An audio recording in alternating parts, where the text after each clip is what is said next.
Relax. Listen to the sound of the water drops. Within their echo is secreted the method to peace. No, not physically, not metaphysically either.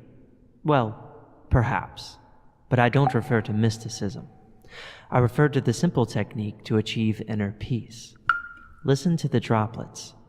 They plunge into the water with a plop, a crystalline ping. In your mind's eye, you can see the concentric rings widening over an otherwise placid body of lucid water. Relax. The way to inner peace is right there, in those silent discs, embossed in the surface of the pool.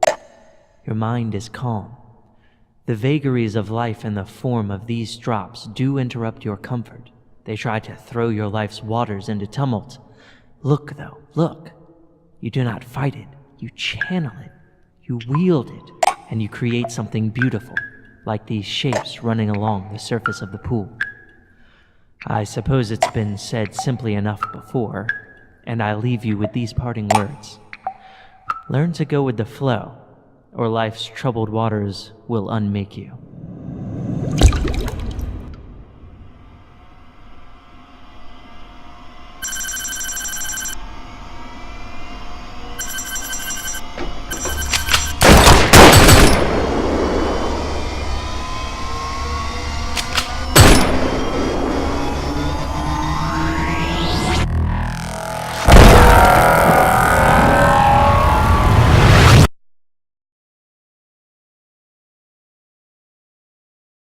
Okay, so we're going to read today a sample of a book called Warrior.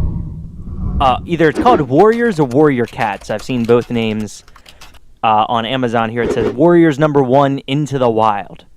This is the very first book of a book about cats. Like, they look like based upon the cover art, it looks like domesticated house cats. But apparently there's something about, like, there's a society of cats or something. The blurb says, for generations, 4 clans of wild cats have shared the forest according to the laws laid down by their ancestors.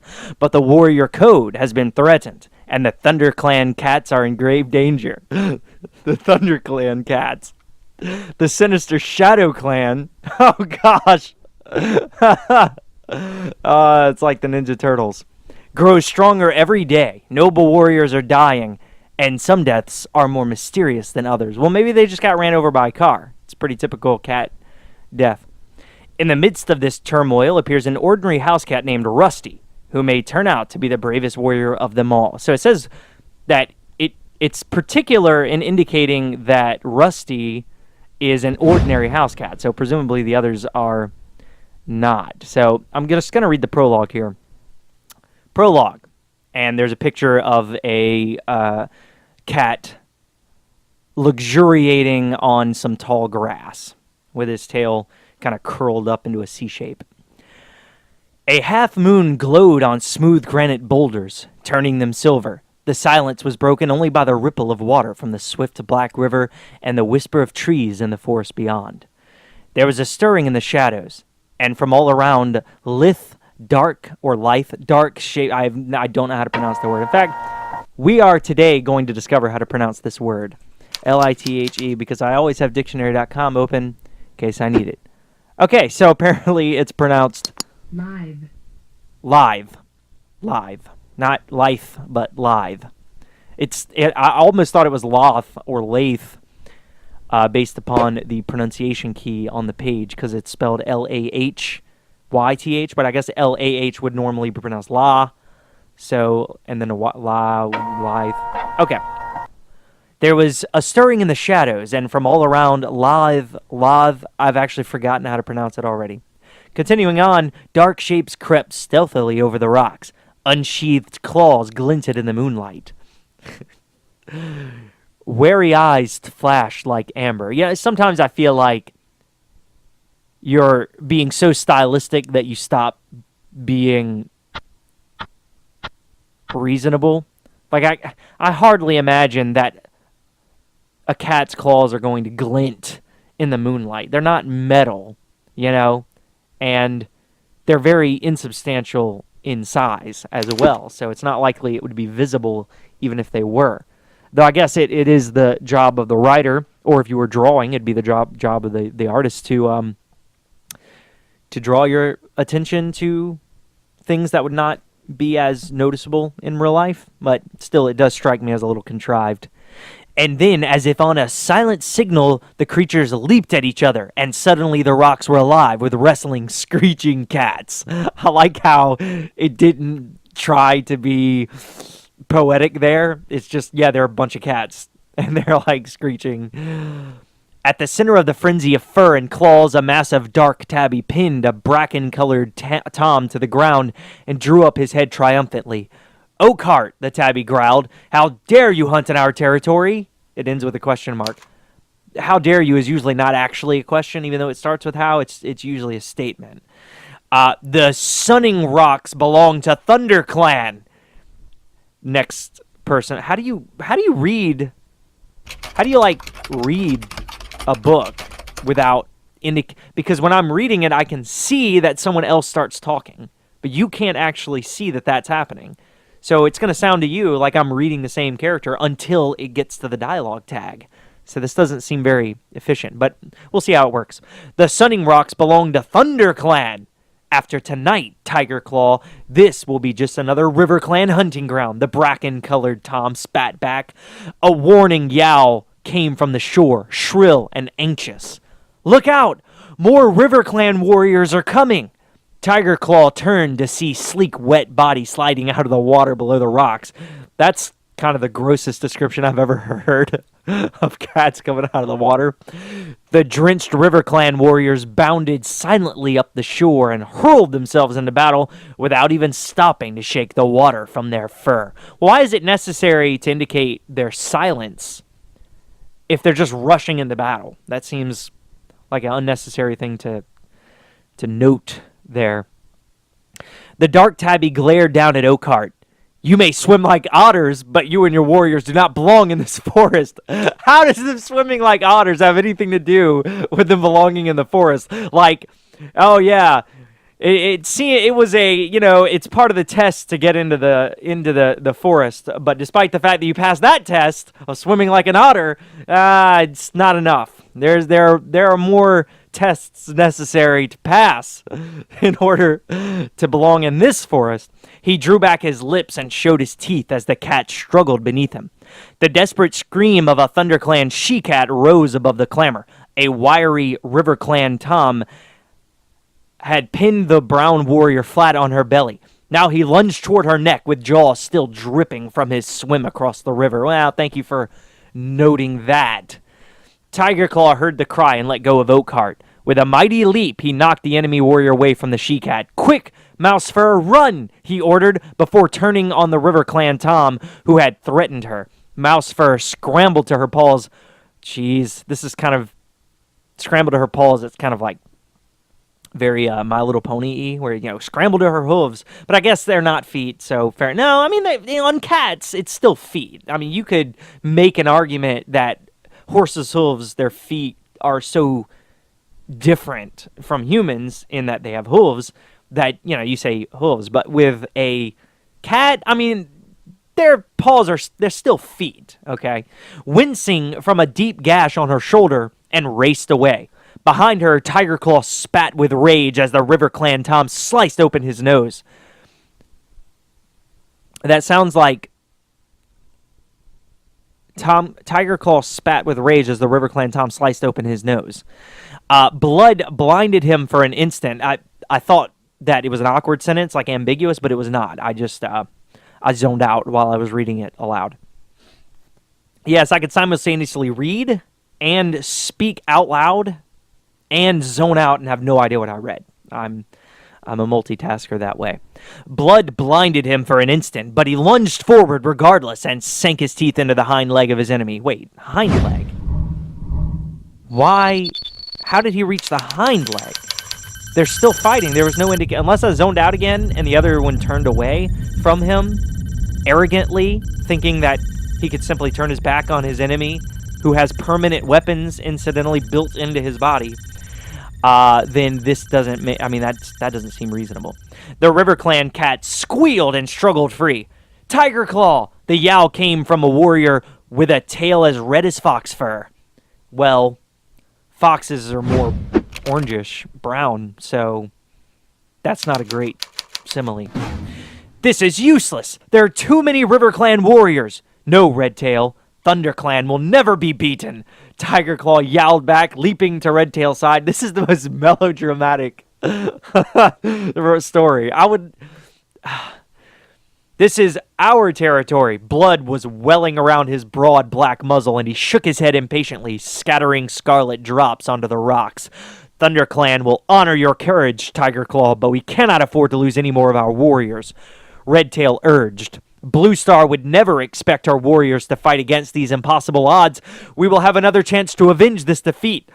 He met Tiger Claw's amber-eyed gaze steadily, then reared away and sprang onto a boulder at the edge of the trees. Retreat, Thunder Clan! Retreat! He yowled. At once his warriors squirmed and struggled away from their opponents. Spitting and snarling, they backed toward Redtail. For a heartbeat, the River Clan cats looked confused. Was this battle won so easily?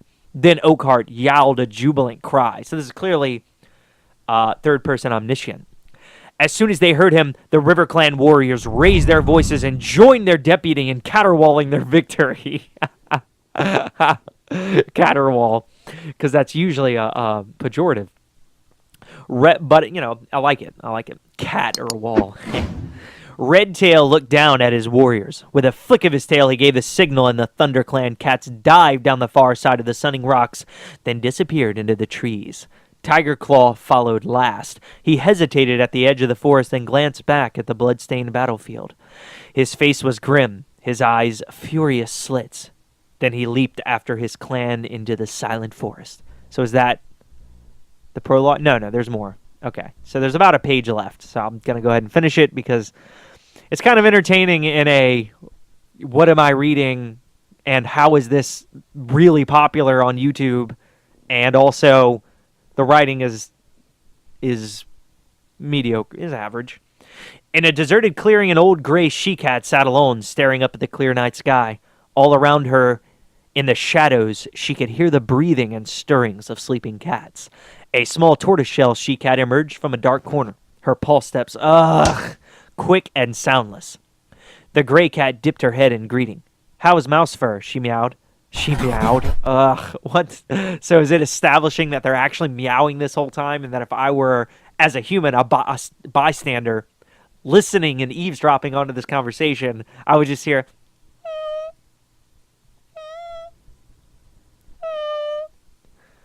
I'm going to presume so. "Her wounds are deep, Blue Star," answered the tortoiseshell, settling herself on the night cool grass. "But she is young and strong. She will heal quickly." I notice there's a lot of she's in here. I'm wondering if they're all girls or if he's just using she as a catch-all term for cat. Because you know how oftentimes we'll just say that things are she. If they're not human. And the others, they will all recover too. Blue Star sighed. "We are lucky not to have lost any of our warriors this time. You are a gifted medicine cat, Spotted Leaf." A medicine cat. That's beautiful. You can't make something up like that and not consider how ridiculous it sounds. All right? I'm not criticizing. I'm simply voicing the universe's truths. She tilted her head again and studied the stars.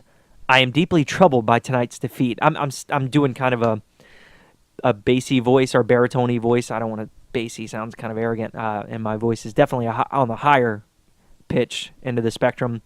But I can't really do a girl voice at all, and it would just ruin the feel. I mean, it'd go from reading something that letting itself be silly to trying to make it sillier than it is, and it would just come off as. It would just be lame. "I am deeply troubled by tonight's defeat. ThunderClan has not been beaten in its own territory since I became leader," she murmured. Okay, murmur means you're sort of just mumbling to yourself, or you're saying something in a kind of a quiet way. Let's just verify this here, because maybe I'm wrong, and maybe murmur is just like when you're complaining. So murmur means a low, continuous sound as okay, that's irrelevant. A mumbled or private expression of discontent. See, that's more or less. To make a low or indistinct sound, to speak in a low tone or indistinctly, to complain in a low tone or in private, right? And private, incidentally, does not mean in, a private or a discussion where you and I are in private together, okay? It means where you're saying it sort of to yourself, all right? And but we have another cat here that to whom she's speaking, so there's no reason for her to be murmuring. And that's, I don't know if that is cavil or not. Anyway, these are difficult times for our clan. The season of New Leaf is late, and there have been fewer kits. ThunderClan needs more warriors if it is to survive. I like the idea of them just thinking, we need to bone more. We don't have enough warriors. But the year is only just beginning, Spotted Leaf pointed out calmly. There will be more kits when Greenleaf comes, whatever that is. The gray cat twitched her broad shoulders. Perhaps, but training our young to become warriors takes time. If ThunderClan is to defend its territory, it must have new warriors as soon as possible. So, I mean, it's starting to sound more like I wasn't even joking before, and that literally is, that's pretty much it. We need to make it with more cats. But since hitherto every cat seems to be female, I think they're gonna have some trouble with that. Or hey, that could be a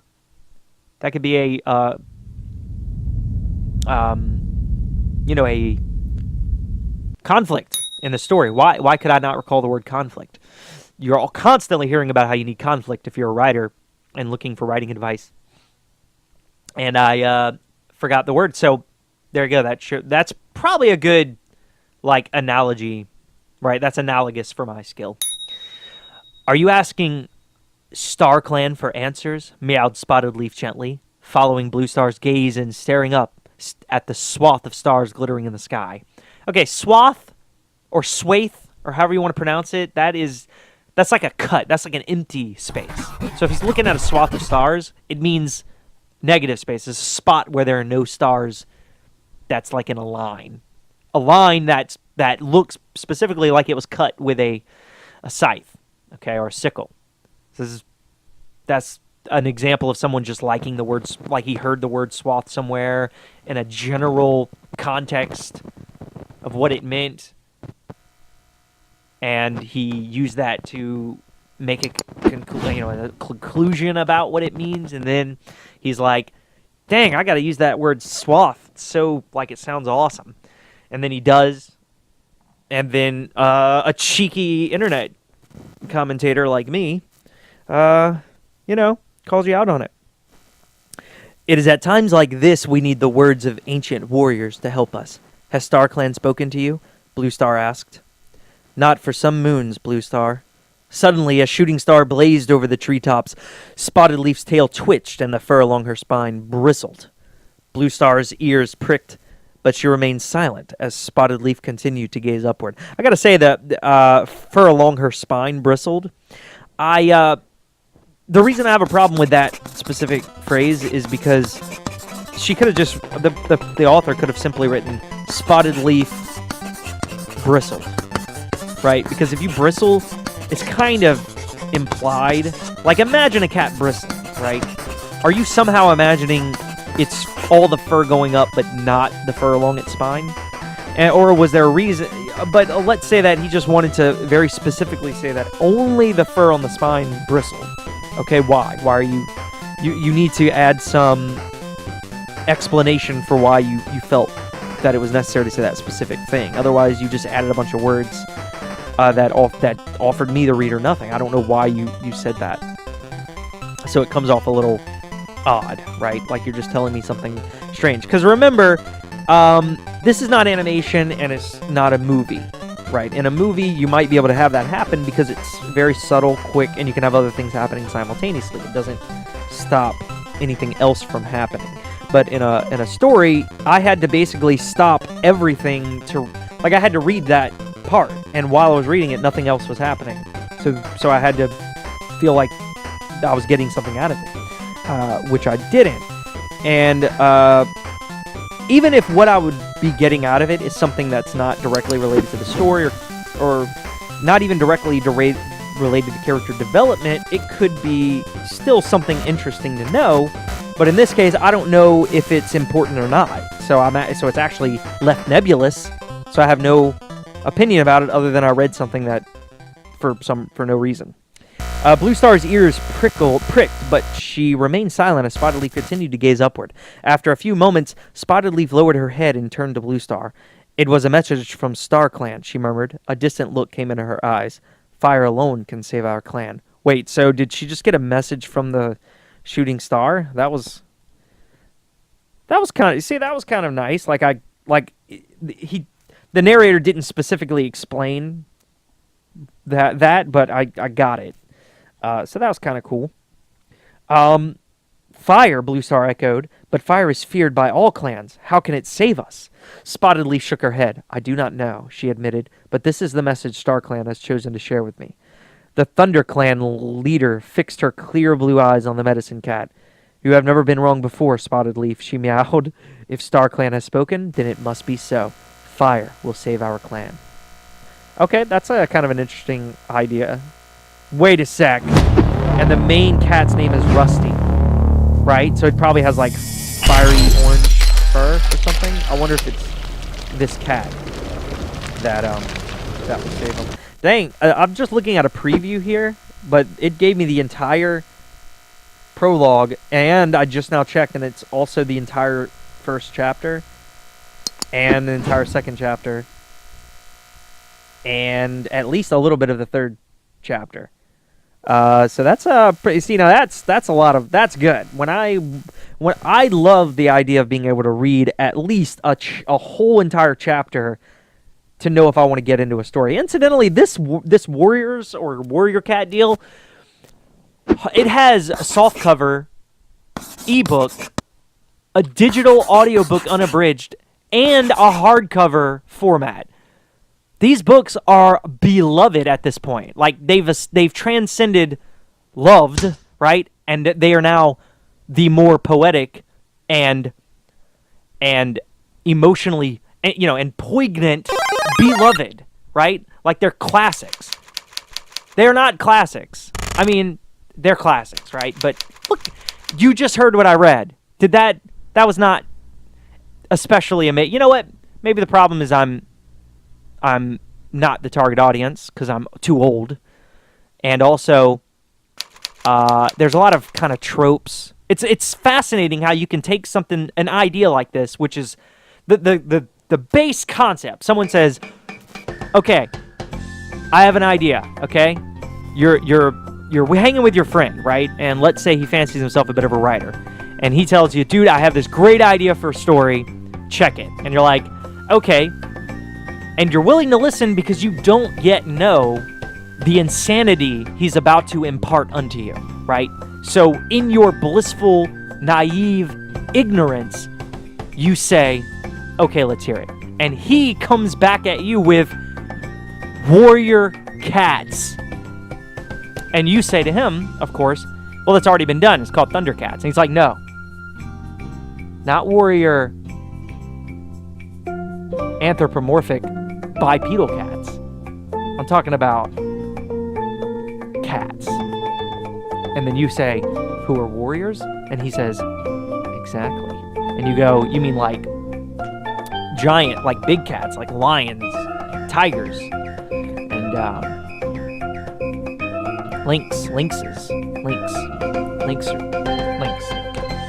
lynx cats."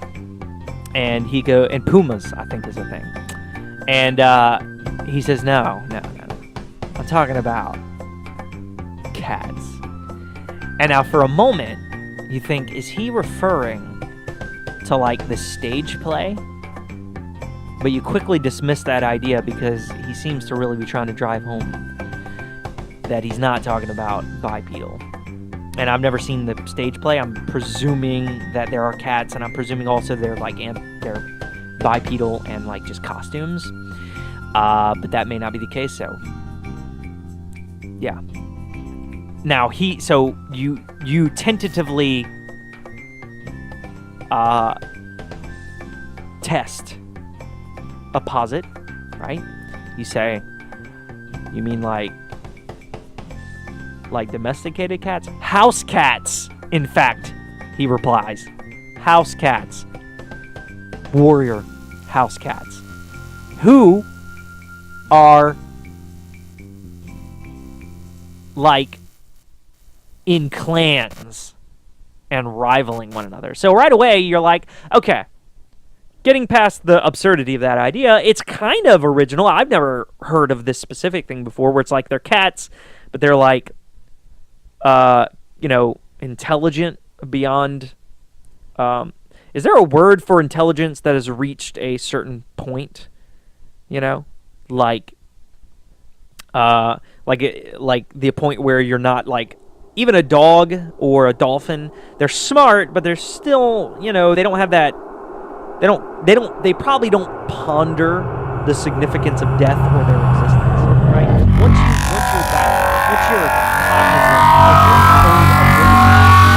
ability, right? Is there a word for that? Anyway, so the cat. So you think, well, that's kind of interesting, but then so that was my point. That sounds kind of interesting. It sounds like something that might, if written well, and especially if written with the kind of an adult lean to it, like where it understands that adults are going to read it, kind of like how old cartoons were sort of for kids, or like Disney, a lot of old Disney cartoons, they're for kids, but they understand that adults are going to have to be in the theater watching it, so they also throw in a lot of, what they really do is they just make it well made, and they don't pander to kids as much, right? Like Mulan, for instance, or Treasure Planet.